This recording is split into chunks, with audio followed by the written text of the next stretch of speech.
Welcome, everybody. You are at the Registered Democrats Summit 2024, and you are just in time for Meet the Candidates. These are the champions that we are fighting for with every single new Democrat we register, because these are the champions who will fight for us and everything we care about. Candidates get elected by eligible voters who register, even ones who are living outside the United States. Here to speak more about that is Angela Fobbs, Global Communications Director of our partner and panel sponsor, Democrats Abroad. Hi, everyone. I'm Angela Fobbs from Democrats Abroad. I live in Germany and I vote in Florida. And we're super excited to be sponsoring this Meet the Candidates panel at this year's summit. Democrats Abroad is definitely your GOTV partner for Americans living abroad. And we'll be presenting on the Vanderbilt stage at 12:15 Pacific time today, and would love to get a chance to meet as many of you as we can. Please come by and find out how we're helping Americans abroad stay connected and vote, and make sure that we help win the election. Is someone going to play our video? Yes. Okay. You just have to say the word. Play the video. Democrats Abroad is the margin of victory. We are the largest organization of civilian Americans outside the United States. Volunteer run and donation funded, with members in 197 countries and committees in 46. We have members who vote in every congressional district in America. Our votefromabroad.org website had over 1 million visits in 2020. Votes from Abroad helped win Arizona, Georgia, and Wisconsin. We want to be your GOTV partner in 2024 because the road to 270 runs through Democrats Abroad. Yes, definitely the road to 270 runs through Democrats Abroad. And we're looking forward to partnering with everyone here. And you'll learn more about that in our presentation at 12:15. It's so hard with the time because I am in Germany. So I'm 1,000 miles away on time. And now I guess I'll hand it over to Amanda Litman, who is the fabulous founder of Run Something. Thank you so much, Angela. And thank you to Field Team 6 for having me. I am thrilled to be part of this conversation today. For those who aren't familiar, my name is Amanda Litman. I'm one of the co-founders and co-executive directors of Run for Something. We recruit and support young, diverse progressives running for local office all across the country, including two of the amazing candidates you're going to hear from today, Ellie Kerns out in Montana and Allie Phillips in Tennessee, who are both incredible examples of the kind of grassroots-driven campaigns, really connected to their community, really understand what their voters care about. They're out there knocking doors, talking to voters in such a meaningful way that's going to really increase turnout for the kind of voters that you all are helping register. I really want to emphasize for a moment, so I know this conversation is going to be talking about these candidates and a few others that you're going to meet, how much local candidates can really drive turnout. Run for Something did some research on this after the 2020 election, and we found that local candidates on the ballot talking to voters can spur turnout anywhere from 0.4% to 2.3% in their district for the entire ticket. Them being on the ballot helps everyone there. And remember, the margin of victory for Joe Biden in Arizona was only 10,000 votes, in Georgia, 11,000 votes, in Wisconsin, 20,000 votes. So the voters that Ellie is talking to in Montana can help John Tester hold that Senate seat, along with helping them win their race. The voters that Allie is talking to in Tennessee can help the entire ticket, along with helping her win her critical state House race. We are thrilled to be partners with Field Team 6 and thrilled for you to meet some of our amazing folks today. If you are on this call and you're thinking about running for office, we would love to help you too. I know the team will drop a link in the chat. But thank you for having me. Have an incredible time meeting these amazing leaders. And thank you for the work you're doing to help save democracy. It really will make a difference in this incredibly existential year. Thank you, Amanda. We love partnering with Run for Something. Super grateful to you that you introduced us to Ellie and Allie. And at this point, I would like to introduce Lauren Harper Pope, who's going to moderate for us. Lauren served as South Carolina State Director for Beto's 2020 presidential campaign and is the co-founder of the WelcomePAC, whose mission is to target the most vulnerable MAGA Republicans and support Democratic candidates who can beat them. Welcome, Lauren Harper Pope. Thanks, Dale. And hey, everyone, coming in from Austin, Texas today. Thanks, Amanda, for your work that you guys are doing and for everyone at Voters Abroad. Super excited about today's conversation and happy to be your moderator today as WelcomePAC looks to elect moderate Democrats in some of the most competitive conservative-leaning districts across the country. So let's get to our panelists. So first, I have to introduce one of my friends and candidates, Will Rollins. He's a proud WelcomePAC candidate. We worked with him in 2022 for his race against King Calvert in California's 41st congressional district. Will is a former anti-terrorism prosecutor under Obama's administration, and he's campaigning on reforming criminal justice, expanding healthcare access, and growing our economy. So he's running against one of the supervillains that we like to call him, Ken Calvert, who voted to overturn 2020's election and who wants to pass a national abortion ban with no exceptions. So welcome, Will. Excited to see you as always. Thanks for being here. Thank you, Lauren. Great to see you. Good to see you. So our next candidate is Ellie Kerns. She's a software engineer who's running for Montana's State House, District 53. Proud and run for something candidate. She's a trans millennial Montanan. That's a lot of M's right there. Who's going to fight for LGBTQ plus rights, access to healthcare, and a Green New Deal. So welcome, Ellie. Thank you so much for having me. Thanks for being here. Next is Jonathan Nez. President. He was president of the Navajo Nation, and is now running for Congress to flip Arizona's second congressional district, which includes 14 of the 22 federally recognized tribes within the state, which is huge. And his MAGA Republican incumbent is Eli Crane. So welcome, Jonathan. Thank you, Yate. Greetings. And lastly, but obviously not least, is Allie Phillips running in Tennessee for State House District 75. After the trauma of having to leave Tennessee to get a life-saving abortion, Allie decided to run for office to fight for healthcare access, quality education, LGBTQ plus rights, and gun violence prevention. So thank you so much, Allie, for being here. Thank you guys for having me.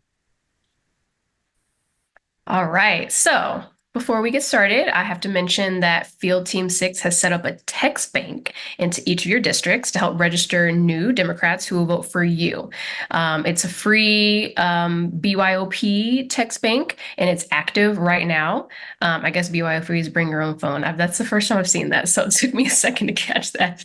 Active right now, and we'll drop the links in there if you want to get trained and start texting for the text bank. So thank you guys for participating and working to get these folks elected. All right, so I'm going to start with you, Will, my friend here. You came so close to beating Mr. Calvert here. What did you learn last cycle, and how are you learning from either past mistakes or learning from the things that you weren't able to take advantage of last cycle?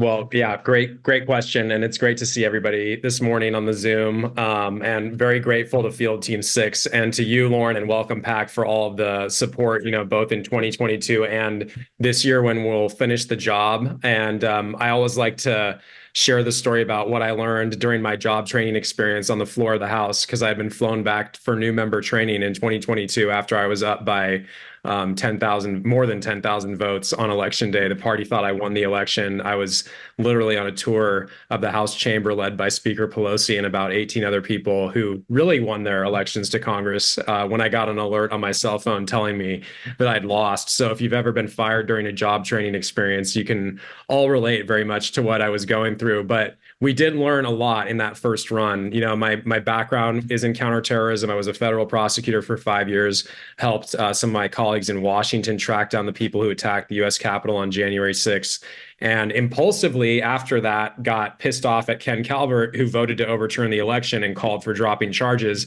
and decided to run against him in what was then a Trump +7 seat. And then we got a huge lucky break in redistricting. It's now a Democratic majority electorate, thanks to the work of Field Team 6, registering people here over the last couple of cycles.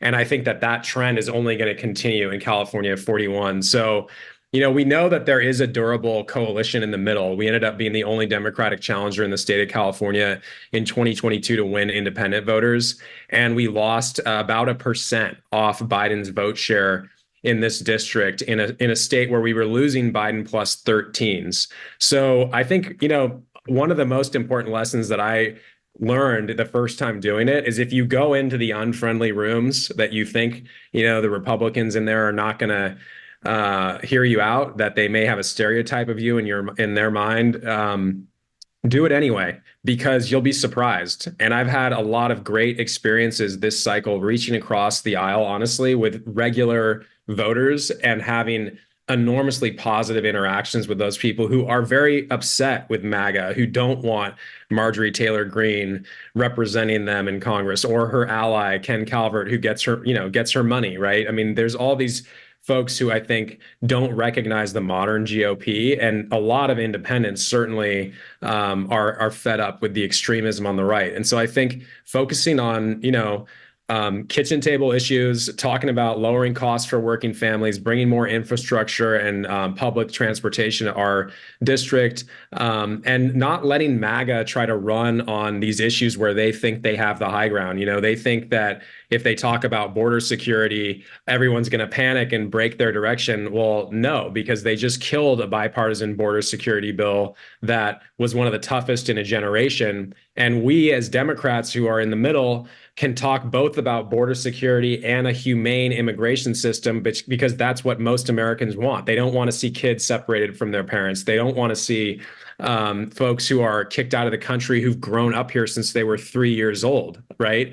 So I think most Americans are with us. I think we've learned that it is possible to build big centrist coalitions in these purple seats, and people care about personal freedom. They care about personal freedom for women. They care about freedom for the LGBTQ community. Those are popular ideas. Most people want to see the American dream become a reality for everybody, no matter what they look like or who they love. And I think championing those messages has been really effective. And I look forward to continuing it to do that as we head into November. I love it. Will, you are winning the middle out in California's 41st, and we're so proud of you. We're so grateful to be partners with you in this work. So thank you for what you're doing. All right, I'm going to come to you, Ellie. So Field Team 6, this is their question, as I'm sure you can imagine. They want to help you register progressive voters in Montana. Can they please work with you to get you elected? I'll have to think about it. Yeah, just absolutely, yeah. I love it. I love it. I appreciate it. And so when you think about your decision to run for office, obviously you are one of the Run for Something's candidates. How did that partnership work? Did you go to them? Did they come to you? And how has that partnership been helpful to you in your candidacy in Montana? Well, as far as being helpful, I mean, they've really given me kind of the courage to even come here and speak. I'm naturally a very nervous person, which isn't the necessarily the right attitude to run for office, but we're getting there, and they're giving me a lot of confidence to do so. As far as how I got in touch with them, it was actually through our representative, Zoe Zephyr. She's amazing. And she put me in contact with a member of Run for Something, and it took off from there. But we were discussing some book bans that have been happening around here, and that was really an insightful decision to get me to run. Awesome. Well, thank you for your courage to run. We believe in you, and we're excited that you are stepping up for it. Thank you. All right, Jonathan, I have another Field Team 6 question for you. They would love to help you set up joint outreach to register Democrats in your district. Are you open to that?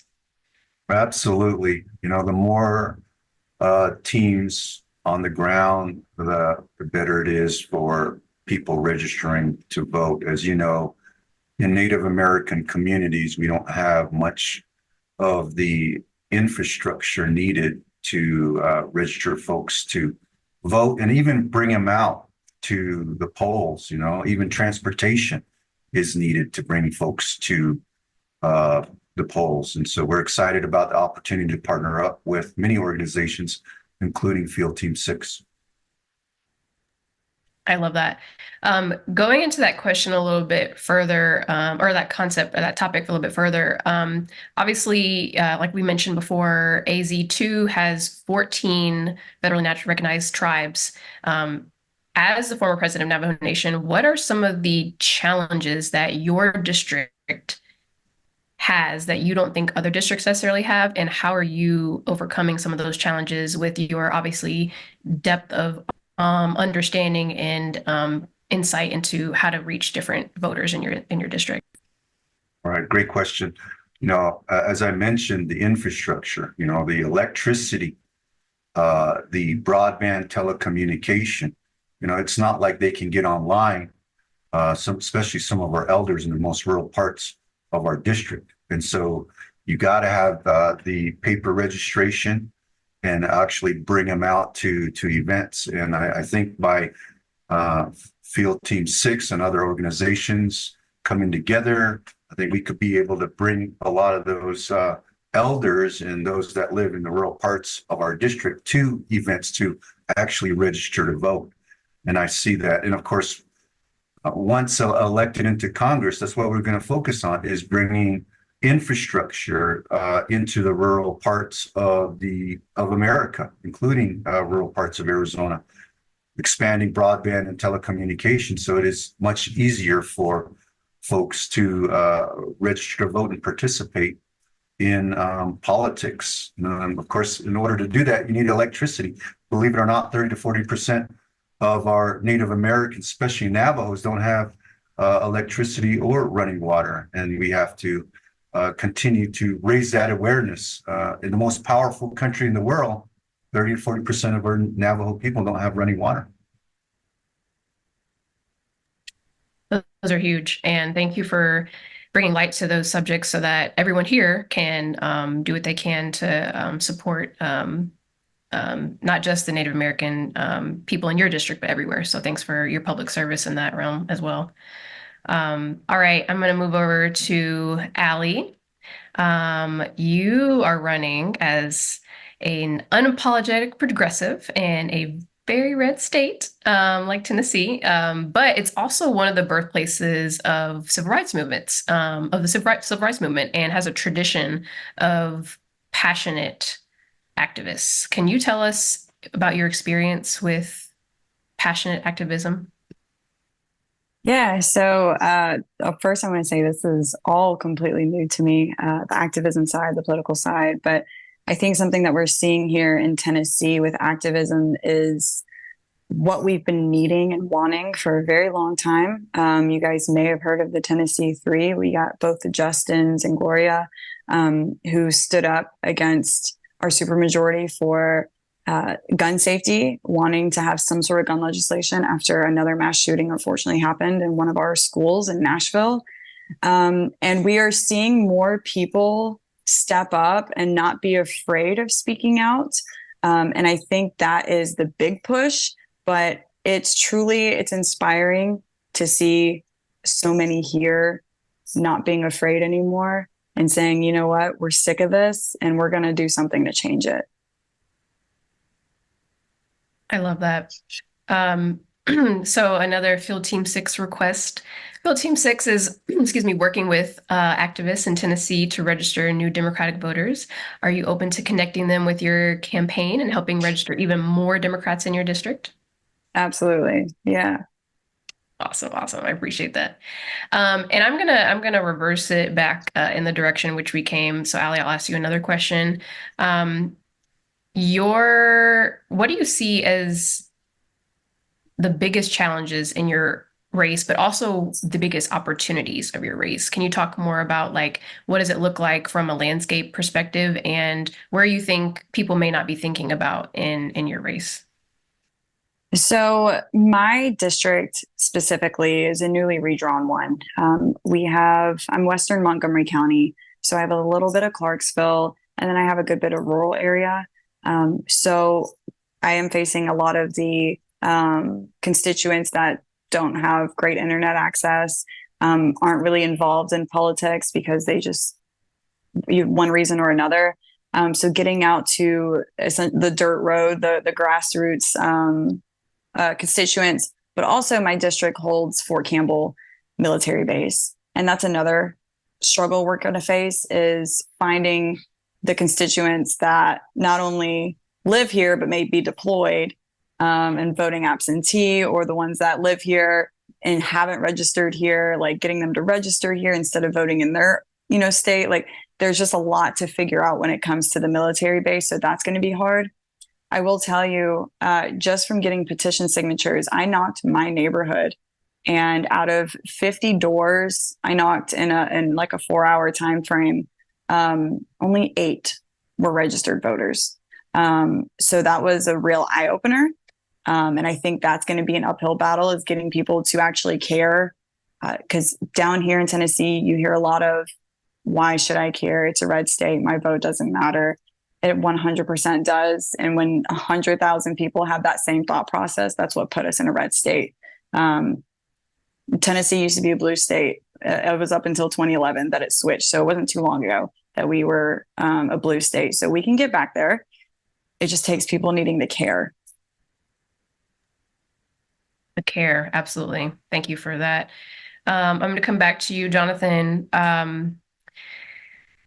Your district obviously is represented now by Eli Crane, and it's a conservative leaning district. How do you what's your plan of attack to take him down in a Trump Republican type of opponent? Are there tactics that you're using? Are there messages that are resonating really well with voters that you think that even if they may be conservative leaning Republicans or even conservative leaning independents, they're really finding inspiration in your candidacy versus the Republicans? Well, our District 2 in Arizona is one of the largest in the country, at over 58,000 square miles. It's over half of the state of Arizona, very rural. So going into these communities is critical to our campaign. And we have been traveling in many parts of the district. Now, of course, northern part of the district, people know me as being the president of the Navajo Nation. So it's really reintroducing myself to the southern part of the district and showing up. That's important. I know that there are folks out there that are feel ignored, especially in rural parts of the country and rural parts of Arizona. There's some frustration, and just allowing the folks to vent their frustrations. I'm sure there's a lot of anger from all parties, and just listening to them. I think one of the things that we miss in America is to have candidates or even elected leaders listen. And that's what we're providing, going into these communities, having these, meet and greets, and of course, partnering with great organizations to build a new voting coalition. And as we know right now, one of the 3 most vulnerable House Freedom Caucus members is my opponent. And when we entered the race, because of my 18 years of public service and being in county politics as well, we were able to cut that deficit in half from the Republican-leaning district, cut it in half. And of course, my opponent has done the rest, put himself, in a very difficult situations at times, shooting himself in the foot multiple times. And right now, it's pretty much an even race to the general election. I don't have a primary opponent, and we are hearing the voices from the other side of the aisle, the independents and the Republicans, because we're able to talk with them and listen to the issues that are important to them. I love that. Going where people are and listening is a big part of just making people feel seen. And so thank you for everything that you're doing there. I'm gonna throw a random, not random, but a wild card question here that anyone can answer before we go back to Ellie and Will. But obviously, the Democratic Party has faced a lot of challenges in terms of, losing voters, not necessarily to Republicans, but just like, voter apathy, feeling like people aren't reaching them where they are. There's a lot going on in terms of like the issues that Jonathan was just speaking of. People are, hurting and stuff like that. What do you think are some of the winning messages for Democrats this election cycle, for making people feel seen and heard, like we were just talking about with Jonathan? Well, let me, I know you mentioned me. Let me just go a little bit further. I think there in rural America, we need to share the hope that this country has. In Native Americans, we say 7 generations into the future. We should be thinking about 7 generations into the future, not just, the next election. Or, there is a lot of excitement, everyone. We need to get into these communities and, inspire these voters to come out, come out this election. And for Arizona, if you may know, many folks came out to turn the state in the last election, and we cannot ignore that movement. I call it a movement that's happening, pushing back on MAGA extremists, pushing back on this ideology that is very damaging to this country. And, we need to take back our country. And in that fashion, all of us that are running for office, the candidates out there, listen a little bit more to our constituency. I agree really with Jonathan that we really need to push back against MAGA and these divisive issues that they're running on, teaching that like their constituents that people like me are the boogeyman.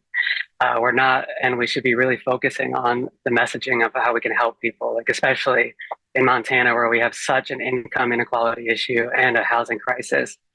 These are the things that matter to our constituents, not who's teaching their class or what kind of books kids can read, like not these scary things that Republicans are trying to run up.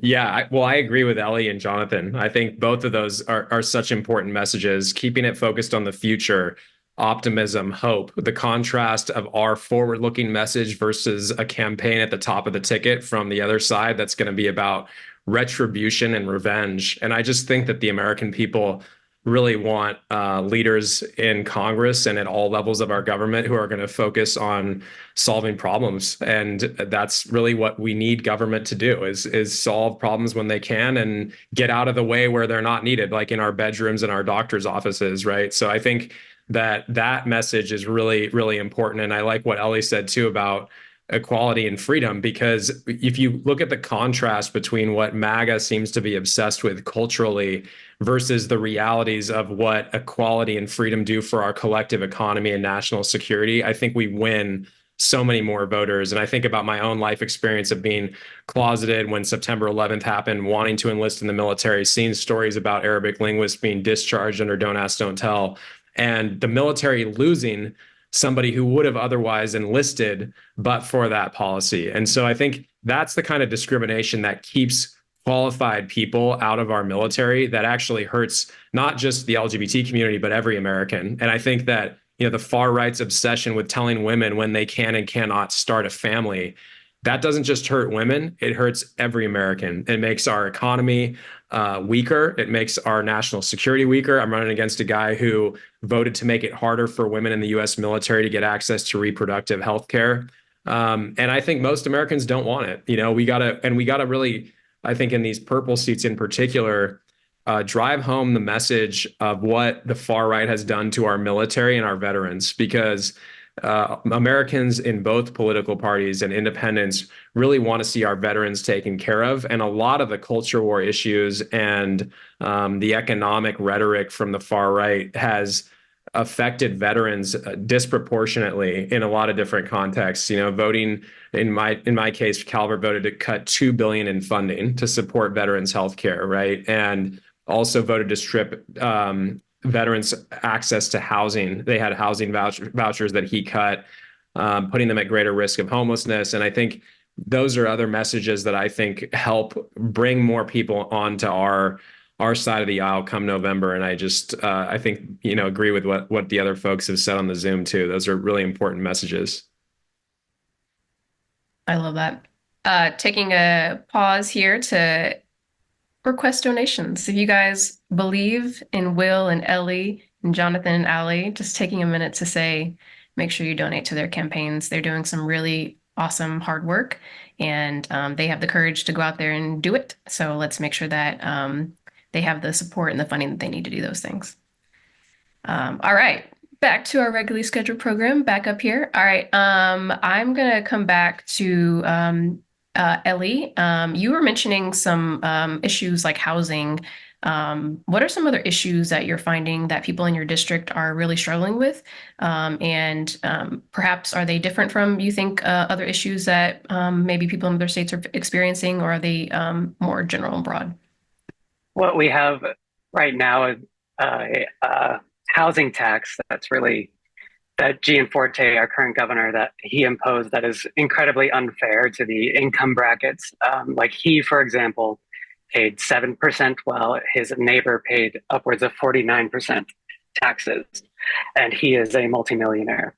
So, and his neighbor is not. So, that's a big issue right now. Is that income, or the housing tax? Excuse me, but just the housing crisis in general. The area where I live, all these new houses are going up, and the average cost of a house is $442,000 in Montana right now, while the average income is $10.20. So it's definitely not fair, especially right in my district, right where I live, in new apartments coming up every day. These new apartments are starting at $1,600 a month.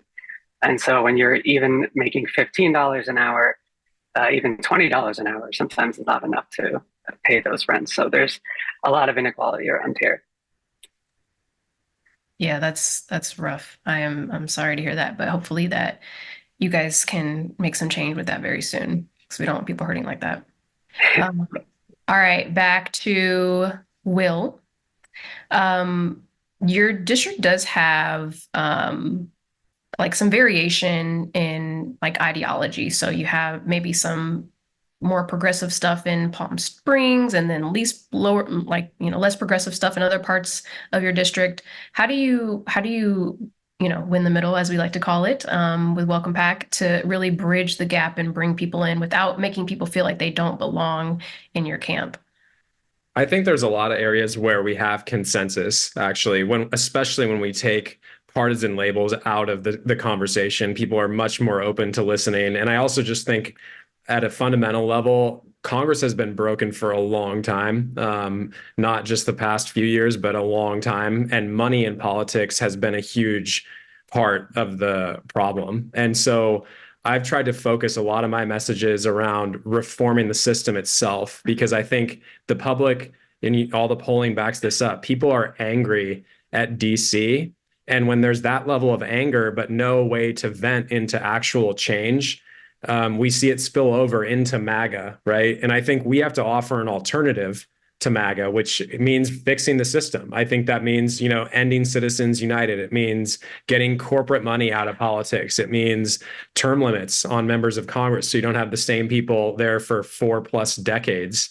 I think it means a lifetime ban on lobbying by former members of Congress. I think it means banning members of Congress from trading stocks. I think making a real solid effort to remind the American people that Congress works for them, not the other way around. And I've had a guy who's seen his net worth go up by $20 million since he was first elected in 1992, who's repeatedly voted to increase his own pay at a time when costs for working families are skyrocketing and wages, similar to what Ellie was just talking about, are really stagnant in my county. So that kind of a contrast is really powerful. And I think no matter what label party you fall into on those issues, people are frustrated across party lines with self-dealing in Washington, D.C. And I think more of us should be talking about that at all levels of government, because unfortunately right now the modern Republican Party has no interest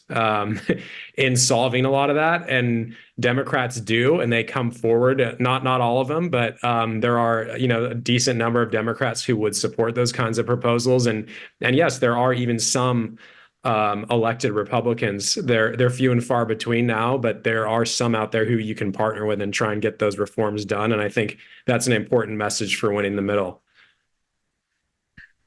Amazing. Thank you. And we appreciate you doing that work very much.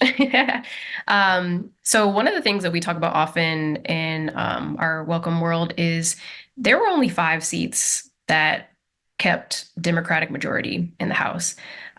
Will, yours is one of them. So close, yet so far. Obviously, our friend Adam Frisch. And as we look at this upcoming cycle, we have you and Jonathan both running for Congress here, and wins in y'all's districts could give another Democratic House majority. Do you feel like that's a topic that resonates with your voters, or do you feel like that's more of like maybe other states who try to contribute or decide to contribute to your campaign because they're like, well, if we can get Will Rollins in, I live in, North Dakota, and I can at least contribute to Will Rollins, right? Things like that. Yeah, I mean, I'd love to hear what Jonathan thinks about this too, because I think, day after day, most people that I'm talking to aren't entirely wrapped up in who's got control of the House, to be honest with you. I think a lot of them are focusing on their commutes, paying their bills, taking care of their families. But I also do think that the public this past year has really seen a dysfunctional Washington that can't pass anything. And that has stood out as being unique. And I also think, for the purposes of like Field Team 6's work, getting the Democratic base energized in our congressional districts is incredibly important. And in a seat like Calvert's, where he's been there for 32 years, and it has been in a traditionally very red seat until just the last cycle, folks are just getting used to having a competitive congressional race. They didn't have one for a long time. So it is really important that we tell those folks what the stakes are, that their vote could affect the entire control of the United States House. That is a big deal, and it's a big responsibility for voters in our district, because it has a lot to do with the trajectory of this country. And similar to the theme that we've been talking about all today, when you have election deniers in Congress and Trump, who will claim victory no matter what the outcome of that election is, it is so important to have elected leaders in Congress who are going to respect the Constitution of the United States no matter what happens. And that is the fail-safe for our country. And I think that message in these kinds of competitive congressional seats is really powerful, and one that especially the Democratic base really needs to hear, because we need people to get off the couch. Did you have any thoughts on that, Jonathan, about how if it's resonating with your voters that, as Will mentioned, it could completely change House control? Right. Well, I agree with Will.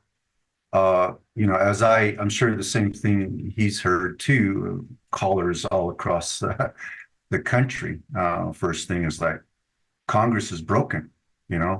This is a do nothing Congress, and there's nothing coming out for the American people right now from Congress. And then the other question, the other comment, they said, why do you want to go there? It's broken. And I just tell them, we got to have hope. We got to look towards the future. And one of the things that I've been saying is we got to be engaged. And once we get rid of these far right MAGA extremists out of the way, Congress will begin to work on behalf of the American people. Right now, that there were 8 Republicans who are in the midst of all this chaos, up to the verge of a government shutdown. I'm sad to say 2 of those 8 Republicans, what do they call them? The 8 that fall around Matt Gaetz. Those two of those are from Arizona, and one of them is my opponent.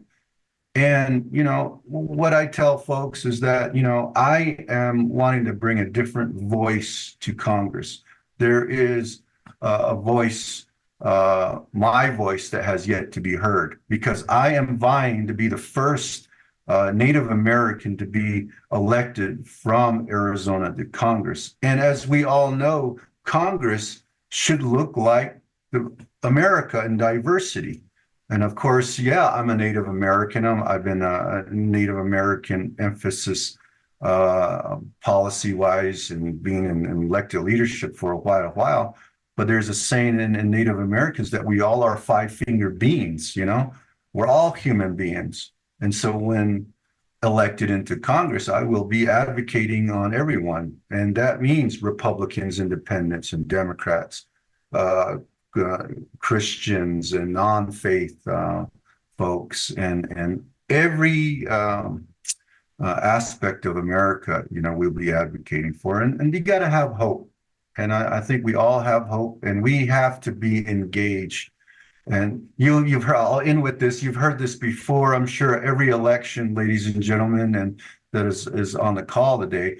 This is the most important election of all time, right? We've heard that before. But you know what, guys, gals, this is the most important election of all time, because our democracy is at stake. And let's be engaged, and let's warrior up. Let's warrior up and help each other out, get folks to vote. Thank you. Well, I mean, that's a mic drop right there. We can just end on Jonathan's. That was perfect and beautifully said, Jonathan. Thank you so much. In that vein of, you know, you're right. Like, we need a representative Congress. We need to build a big tent, like we say in WelcomePAC. We wrote recently, I'm going to do a shameless plug, welcomestack.org, is where we write our Substack, WelcomeStack. We were talking about we're going to need a bigger tent, right? We're going to need to build a really, truly big tent Democratic Party that, you know, welcomes in the moderate Republicans and the independent voters who are completely just politically homeless, right?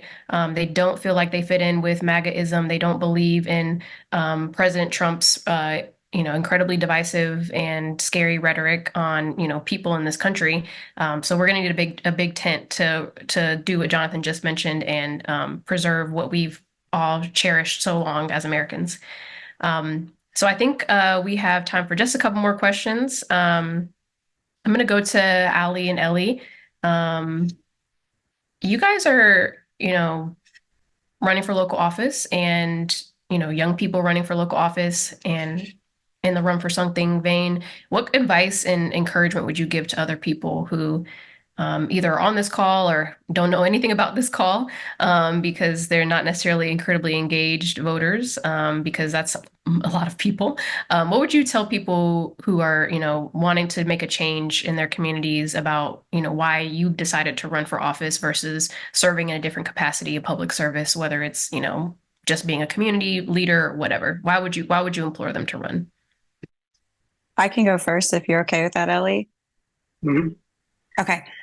So like I said earlier, I'm completely new to politics. This is my first time even being involved in anything political outside of just voting. I would say what you should think about is your why. What is it that you care about? And why is it important to others, if not just super important to yourself? So for me, I was denied the right to an abortion when my life was at risk with my pregnancy. And so I had to flee my state. Nobody should have to go through that. No child should have to go through that. I have a 6-year-old daughter, and I couldn't imagine her going through something like that. So I would say the most powerful thing everybody has is their story, and trying to figure out where you run is what your story, like what you're the goal you're trying to reach. So for me, I want reproductive freedom back in Tennessee. So running for school board doesn't make much sense to try and achieve that goal, right? So I need to be down at the Capitol. I need to be in one of those seats voting on these laws to try and get this back. So figure out what it is that you care about. If you care about public schools, maybe school board is best for you. If you care about things that are happening just in your city, not so much like the state, then run for like city council, but run for something, right? You can't make change if you just sit back and watch. You have to be involved, get involved with your local county parties. That's my first step that I did. And that's kind of what got me to where I am right now. But getting involved somehow, start small. If you're unsure about where you want to go, talk to people, talk to your local elected officials, ask them like, hey, I'm really interested in doing this. Do you have any advice? Talking to other people will also help you get an understanding of what it is you want to do and where you need to go to achieve that. But as he was just saying, that this election is the most important, and I know we say that all the time, but I've literally heard them say that if you don't get out and vote in this election, you may not ever get to vote again. So when we say democracy is on the line, we are saying that very heavily because it is so serious and it is the truth. So get involved. Don't wait. We need you involved now. Yeah, and I just want to add, I know so many people my age who are just apathetic to the whole situation. And especially when you live in an area that is controlled by a Republican supermajority, you tell yourself over and over again that it doesn't matter what I say or what I think, my voice doesn't matter. Well, make it matter. That's the conclusion I came to after watching a school board bow to Moms for Liberty and just say, we're going to ban these books that talk about people like me. I decided to do something about it. I've talked about politics. I've watched politics. I've been angry about politics for years. And eventually you realize that just watching it on TV, just yelling about it with your friends or your family, ranting about it online isn't enough. You gotta run for something, as Allie said. Run for anything. Run for school board, whatever fits where you can help the best, or help candidates run for something. Get involved. Because being angry about it on Facebook can only get you so far. Will only get us so far. We need action. That's why I ran. That's why more people should run. Just be involved and make changes happen. I love that. Y'all's stories, like you said, are just so important in this time. So thank you for using your story, sharing your story, being willing to be sharing your story. And for everyone on the call, thank you for doing what you're doing. All right, so we are down to our last few minutes. Does anyone just want to share any thoughts about how they feel about this election cycle, what they're excited about? Let's end on a positive note. What are you excited about this election cycle? What do you want to see? What gives you hope? And I really I was taking notes, Jonathan, as you're talking, the 7 generations thing, that's so beautiful to think about. What inspires you for the next 7 generations of your family, or, just Americans in general, and can get other people to be excited and encouraged and not feeling like we're all in this terrible place of despair, like a lot of people like to say we are. Right. Well, Lauren, again, thank you to Field Team 6 and everyone that's on the front lines of these battles, pushing back on our right to vote, our freedoms, and on the front lines of this war. Democracy is at stake, ladies and gentlemen.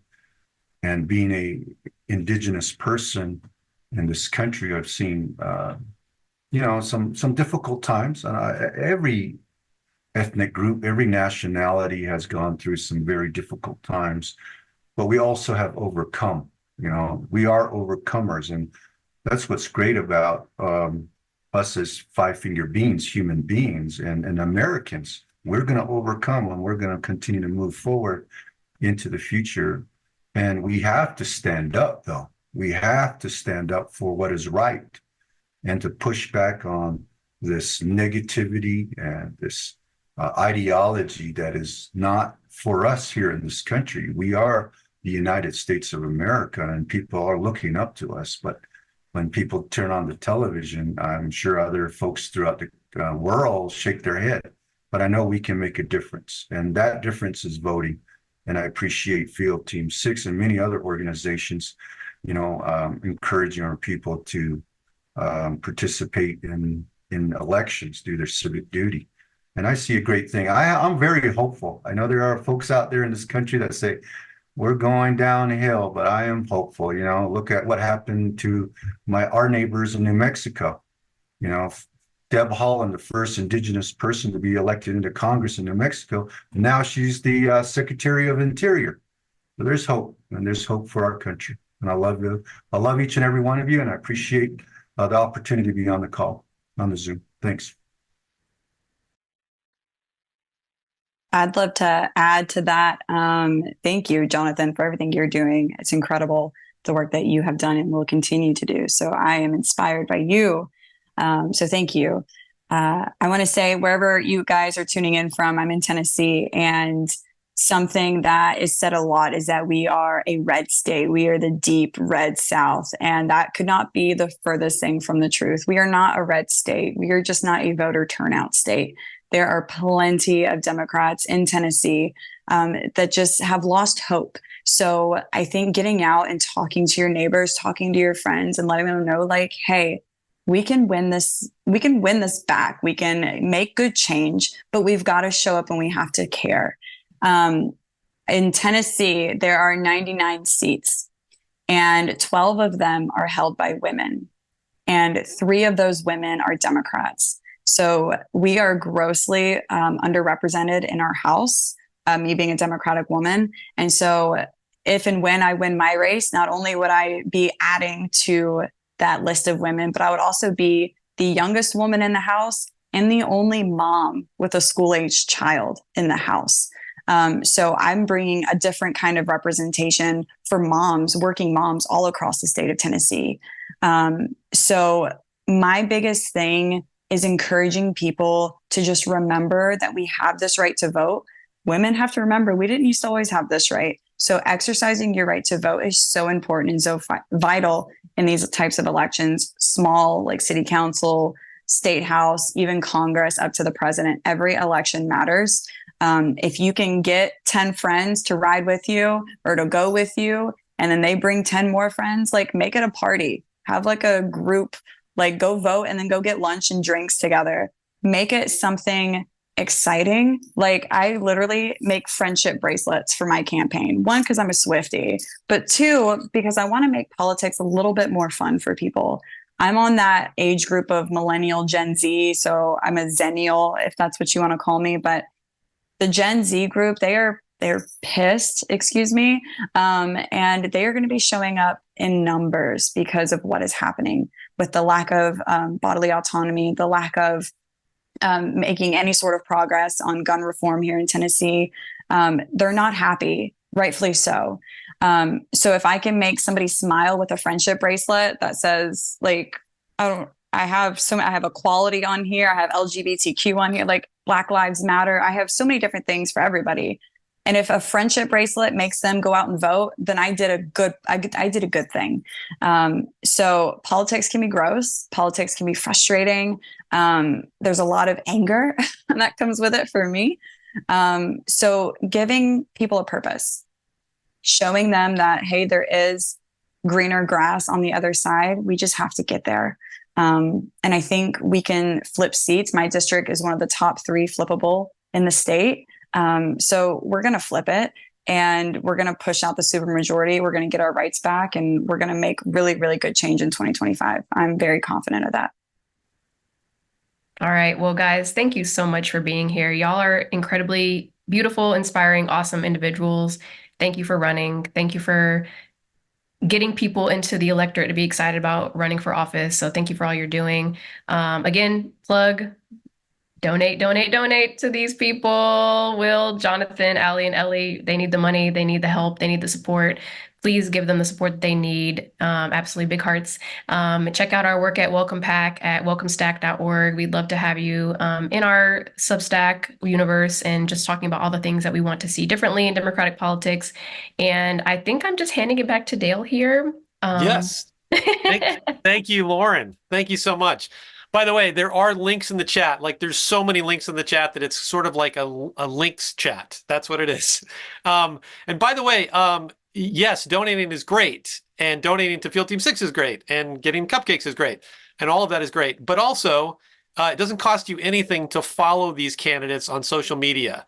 And every time you follow them and you repost and like their posts on social media, it gets them a wider audience where they can get more donations, they can get more volunteers, etc. So please do that as well. Okay, so no joke, Field Team 6 is ready, willing, and able to help register Democrats for all of your campaigns. Thank you, everybody, for being here. We will be reaching out. We will be setting up stuff specifically for you in your districts. So have your teams reach out to partners at Field Team 6, or we'll reach the other way. We're going to get this done. All right. Let's, speaking of which, if you on this call would like to help us swing these races, sign up at the volunteer opportunities page, which we're dropping in the chat right now. Also in the chat, let's see, what else? Oh, yeah. Just one more mention for cupcakes. If you're in Los Angeles, San Francisco, Seattle, or if you know somebody who would like cupcakes, please donate to Bake Back Better, who's raising money for Field Team 6 on our efforts right now.